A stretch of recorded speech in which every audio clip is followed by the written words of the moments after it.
एक बार 2019 के चुनाव से पहले अमित शाह से पूछा गया था कि क्या बीजेपी लोकसभा चुनाव के लिए तैयार है? क्या उसे मतदाताओं का सामना करने में डर लग रहा है? अमित शाह ने तपाक से जवाब दिया था, हमने 27 मई 2014 से ही 2019 के चुनाव की तैयारी शुरू कर दी थी। शतरंज के शौकीन अमित शाह को हमेशा से ही रणनीति बनाकर अपने प्रतिद्वंदियों को मात देने में मजा आता रहा है। अमित शाह के काम करने का तरीका उन्हें टिपिकल नेताओं से अलग करता है। अनिर्बान गांगुली और शिवानंद द्विवेदी अमित शाह की जीवनी Amit Shah and the March of BJP में लिखते हैं, एक बार अमेठी में जगदीशपुर के दौरे में अमित शाह ने आखिरी मिनट पर बीजेपी कार्यकर्ताओं की बैठक बुला ली। ये बैठक वनस्पति घी बनाने वाली एक कंपनी के गोदाम में बुलाई गई थी, क्योंकि उस समय वहां कोई दूसरी जगह उपलब्ध नहीं थी। ये बैठक सुबह 2 बजे तक चली। बीजेपी के स्थानीय नेताओं ने अमित शाह के ठहरने की कोई व्यवस्था नहीं की थी, क्योंकि वो मानकर चल रहे थे कि शाह बैठक खत्म होते ही लखनऊ वापस चले जाएंगे। लेकिन शाह ने उस रात उसी गोदाम में रुकने का फैसला किया। वो सीढ़ियों पर चढ़े, अपने लिए एक जगह खोजी और कुछ घंटों के लिए लेट गए। उनकी देखा देखी बीजेपी के दूसरे नेता भी जिसे जहां जगह मिली पसर गए। बीजेपी के स्थानीय कार्यकर्ताओं को यह विश्वास ही नहीं हुआ कि उनकी पार्टी का राष्ट्रीय अध्यक्ष एक गोदाम की टिन की छत के नीचे बिना किसी परेशानी के रात बिता सकता है।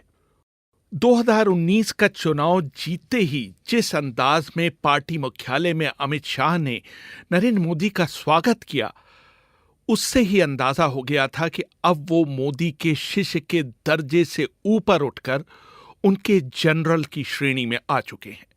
शाह को राजनाथ सिंह की जगह गृह मंत्री बनाया गया था। राजनाथ सिंह ने इस फेरबदल को पसंद नहीं किया था, खासतौर से ये देखते हुए कि उनकी नजर में उन्होंने अपने मंत्रालय को सुचारू रूप से चलाने में कोई कसर नहीं रख छोड़ी थी। अमित शाह को गृह मंत्रालय की जिम्मेदारी देने भर से ही संकेत मिल गया था कि बीजेपी के चुनाव घोषणा पत्र में आरएसएस के एजेंडे को अमली जामा पहनाने के लिए ये जिम्मेदारी उन्हें दी जा रही है। इस एजेंडे में शामिल था कश्मीर को विशेष दर्जा देने वाली धारा 370 को निरस्त करवाना, राम मंदिर मुद्दे का हल निकलवाना, गैर कानूनी ढंग से भारत में घुसने वाले बांग्लादेशियों को रोकने के लिए नेशनल रजिस्टर ऑफ सिटीजन बनवाना और नागरिकता कानून में संशोधन कर पड़ोसी देशों के हिंदू शरणार्थियों को भारत की नागरिकता प्रदान करवाना। धारा 370 निरस्त करने का विचार नरेंद्र मोदी के मन में पुलवामा हमले के तुरंत बाद आया था, लेकिन उन्होंने ऐसा इसलिए नहीं किया क्योंकि उनके विरोधी उन पर आरोप लगा सकते थे कि वो ऐसा चुनाव जीतने के लिए कर रहे हैं। शाह ने गृह मंत्रालय का कार्यभार संभालने के बाद कश्मीर पर हर उपलब्ध फाइल पढ़ी और फिर मोदी को इस बारे में अगला कदम उठाने की सलाह दी। दोनों ने इस पर अपने नजदीकी सलाहकारों से चर्चा की और ये फैसला किया गया कि न सिर्फ कश्मीर को विशेष दर्जा देने वाली धारा 370 को समाप्त किया जाएगा, बल्कि जम्मू कश्मीर को 2 भागों में विभाजित कर केंद्र शासित प्रदेश बना दिया जाएगा। अमित शाह ने इसके लिए बाकायदा होमवर्क किया। अमरनाथ यात्रा को बीच में ही रोका गया और घाटी के चोटी के नेताओं और 3 पूर्व मुख्यमंत्रियों को हिरासत में ले लिया गया। जाने माने राजनीतिक विश्लेषक और बीजेपी नेतृत्व को करीब से जानने वाले राम बहादुर राय कहते हैं, अमित शाह की कार्यशैली है कि वो एक लक्ष्य निर्धारित करते हैं और योजना बनाकर उसको पूरा करने में जुट जाते हैं। उनके इस कदम का घाटी में भले ही विरोध हुआ, लेकिन शेष भारत में वो ये संदेश देने में सफल हो गए कि ये समस्या पहले की सरकारों की नालायकी की वजह से चल रही थी और उसको उन्होंने पटरी पर ला दिया है।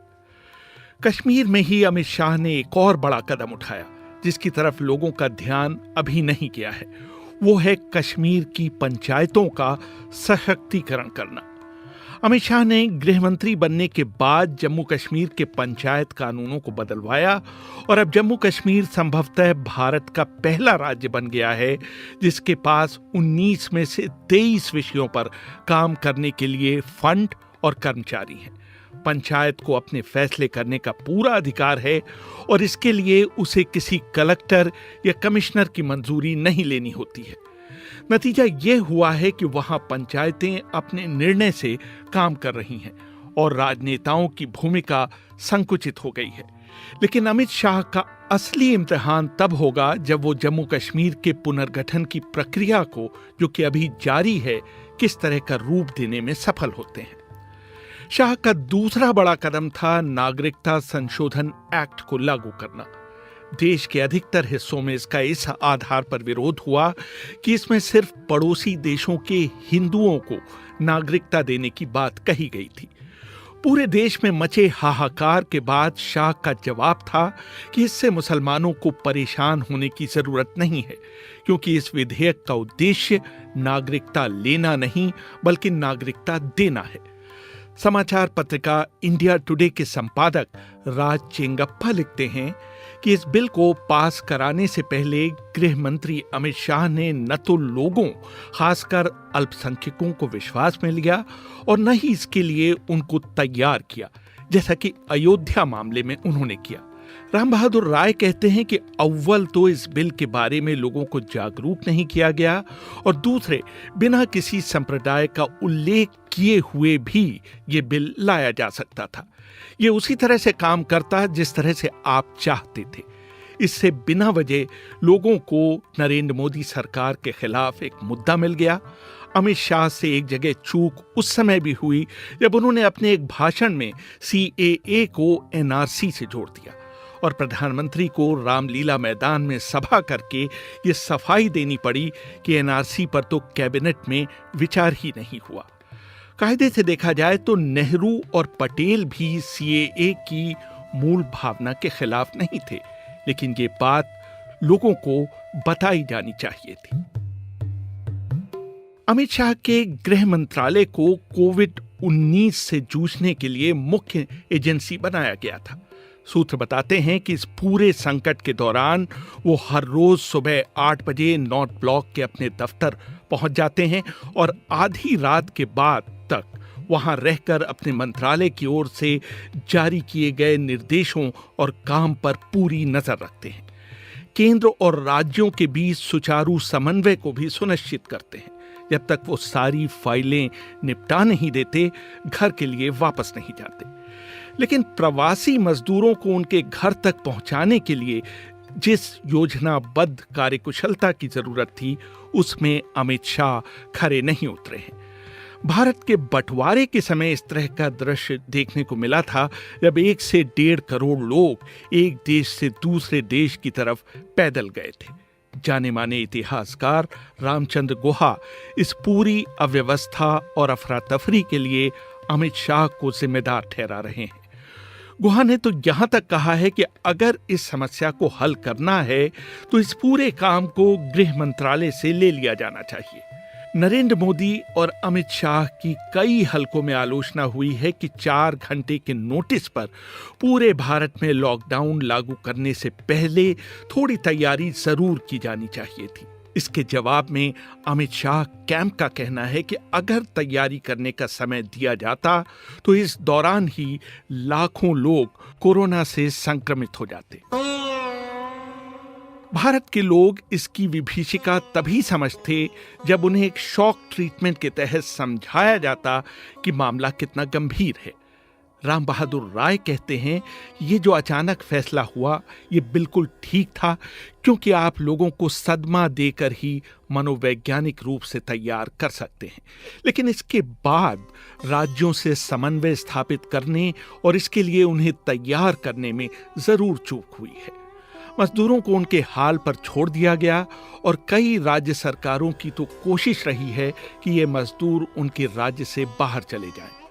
1991 के बाद से जो हम कोशिश कर रहे थे कि 20 से 25 करोड़ लोग गांवों से शहर की तरफ आ जाएंगे, वो सारा सपना ध्वस्त हो गया है। नागरिकता विधेयक के पास होने के बाद दिल्ली में भड़के दंगों के बाद कई हलकों में मोदी और शाह के बीच कथित मतभेदों के कयास लगाए गए। अमित शाह के कुछ बड़े फैसलों के बाद छत्तीसगढ़ के मुख्यमंत्री भूपेश बघेल ने तो यहां तक कह डाला कि दिल्ली का सारा शो तो गृह मंत्री अमित शाह चला रहे हैं। बघेल ने कहा कि अमित शाह और प्रधानमंत्री के बीच कई मुद्दों पर मतभेद दिखाई देते हैं, लेकिन बघेल ने इसके लिए कोई साक्ष्य पेश नहीं किया। इन कयासों के पीछे मोदी विरोधियों की ये खुशफहमी भी थी कि अगर शाह मोदी से दूर चले जाते हैं तो मोदी की ताकत पहले से बहुत घट जाएगी। वास्तविकता ये है कि ये दोनों एक दूसरे के पूरक हैं। वो लोगों के सामने दो अलग अलग तरह की इमेज पेश करते हैं। मोदी अपने आप को विजनरी नेता के तौर पर पेश करते हैं तो अमित शाह कट्टर हिंदुत्व के बिगुल वादक के तौर पर अपनी छवि सामने रखते हैं। इस तरह विकास और हिंदुत्व इन दोनों का लक्ष्य सत्ता है। यह अटल बिहारी वाजपेयी और लाल कृष्ण आडवाणी की जोड़ी की तरह है, जिनके बीच भी मतभेद की बातें होती थीं, लेकिन दोनों एक दूसरे के पूरक थे और जानबूझकर दो तरह की इमेज प्रोजेक्ट करते थे। द प्रिंट वेबसाइट की वरिष्ठ पत्रकार रमा लक्ष्मी का मानना है कि मोदी विरोधी बहुत अच्छी तरह जानते हैं कि वो मोदी को उनके एजेंडे से लड़कर हरा नहीं सकते। उनके लिए मौका तभी बनता है जब मोदी की छवि को नुकसान पहुंचे या फिर उनके शो रनर अमित शाह से बनना बंद हो जाए। लेकिन ये सब ख्याली पुलाव भर ही थे। असलियत ये है कि मोदी और शाह दो जिस्म और एक जान है। ब्रिटिश इतिहासकार और लेखक पैट्रिक फ्रेंच को दिए गए एक लंबे इंटरव्यू में अमित शाह ने बताया था कि वो डायरी लिखते हैं, प्रकाशन के लिए नहीं बल्कि आत्म मूल्यांकन और अपने अनुभवों का रिकॉर्ड रखने के लिए। इस इंटरव्यू के दौरान ली गई तस्वीरों में और कई दूसरे मौकों पर यह दिखता है कि अमित शाह के कमरे में दो तस्वीरें दीवार पर टंगी हैं, जिनके बैकग्राउंड में वे अपनी तस्वीरें खिंचवाना पसंद करते हैं। जाहिर है इन दोनों लोगों से अमित शाह काफी प्रेरणा हासिल करते रहे हैं। गौर करने की बात यह है कि इन दोनों प्रेरक पुरुषों में से किसी का संबंध आरएसएस से नहीं है। एक तस्वीर है चाणक्य की और दूसरी विनायक दामोदर सावरकर की। चाणक्य के साम दाम दंड भेद की नीति का भरपूर इस्तेमाल अमित शाह की राजनीतिक कार्यशैली में दिखता है, जिसमें वे कोई भी दांव आजमाने में हिचकते नहीं हैं। और सावरकर तो हिंदुत्व शब्द के जनक रहे हैं, जिन्होंने और बहुत सारी बातों के साथ इस बात पर जोर दिया था कि भारत मुसलमानों की पुण्य भूमि नहीं है। अमित शाह के व्यक्तित्व की एक और दिलचस्प बात यह है कि वो अपने हाथ में घड़ी नहीं बांधते। खाने के शौकीन शाह को पकौड़े और फरसान खाना बहुत पसंद है। पार्टी अध्यक्ष बनने से पहले अपने दिल्ली प्रवास के दौरान अमित शाह अक्सर सोनीपत रोड से सटे हुए ढाबों में खाना खाने जाते थे। शाह को गुरुदत्त की फिल्में पसंद हैं और साहिर लुधियानवी और कैफी आजमी की लिखी नज़में और गज़लें भी उन्हें अच्छी लगती हैं। प्यासा फिल्म में उस साहिर के गीत ये दुनिया अगर मिल भी जाए से इतना प्रभावित हुए थे कि अपनी किशोरावस्था में उन्होंने मुंबई जाकर साहिर लुधियानवी से मिलने की कोशिश भी की थी। आजकल वो कृष्ण मेनन मार्ग के उसी घर में रहते हैं जिसमें कुछ समय पहले पूर्व प्रधानमंत्री अटल बिहारी वाजपेयी रहा करते थे। अमित शाह अपने नेता की तरह दिन के 7 दिन पूरे समय सिर्फ राजनीति को जीते हैं। राजनीति उनके लिए करियर नहीं बल्कि जीवन है। भारतीय राजनीति में अमित शाह से मेहनती राजनेता कम है।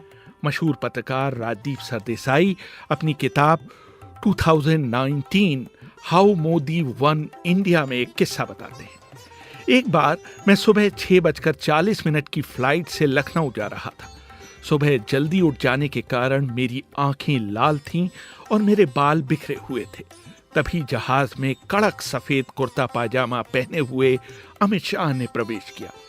वो देर रात कोलकाता से लौटे थे और 6 घंटे बाद दोबारा फ्लाइट में थे। जैसे ही नाश्ता आया मैं तो इडली सांभर पर टूट पड़ा, लेकिन अमित शाह ने कुछ भी खाने से इनकार कर दिया।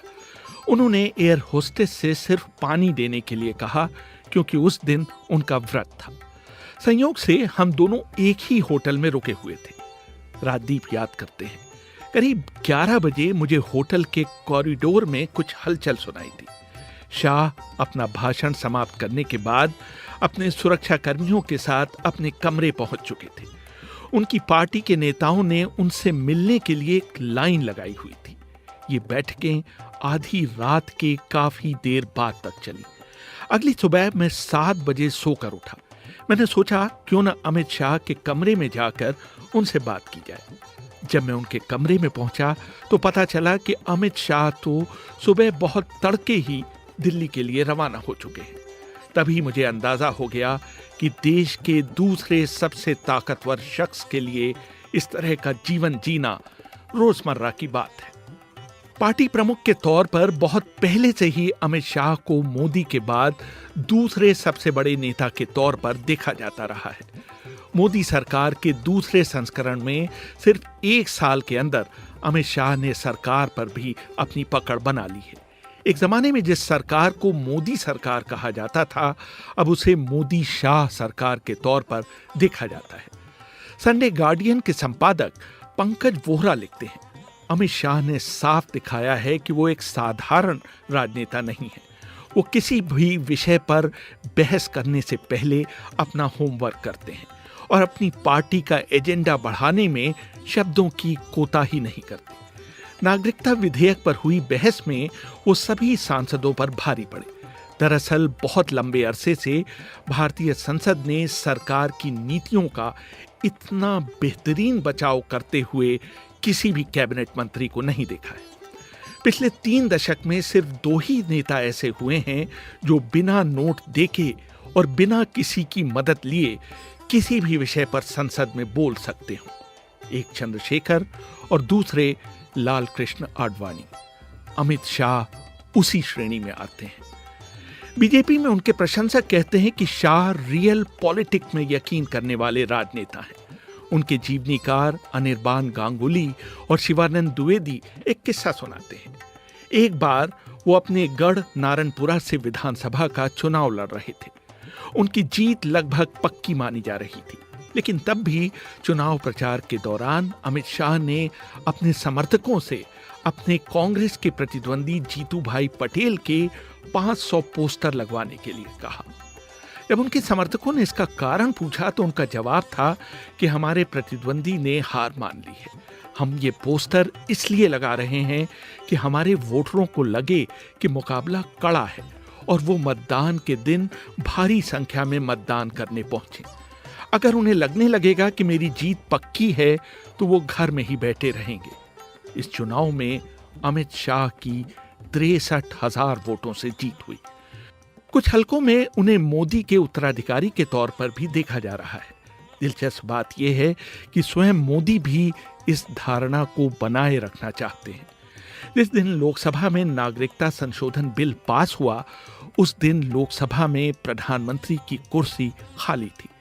अमित शाह ने इस तरह का आभास दिया जैसे वो ही सदन के नेता हों। बीजेपी सांसदों ने भी बिल के पास होने पर भारत माता की जय का नारा लगाकर उनका स्वागत किया। उस दिन प्रधानमंत्री के सदन में न आने का कारण झारखंड के चुनाव प्रचार में व्यस्त रहना बताया गया, लेकिन कुछ बीजेपी नेताओं के अनुसार प्रधानमंत्री मोदी ने ऐसा जानबूझकर किया ताकि अमित शाह को बिल पेश करने और उसे पास करवाने का पूरा श्रेय मिले और उन्हें मोदी के उत्तराधिकारी के तौर पर देखा जाने लगे। रेहान फजल, BBC, दिल्ली।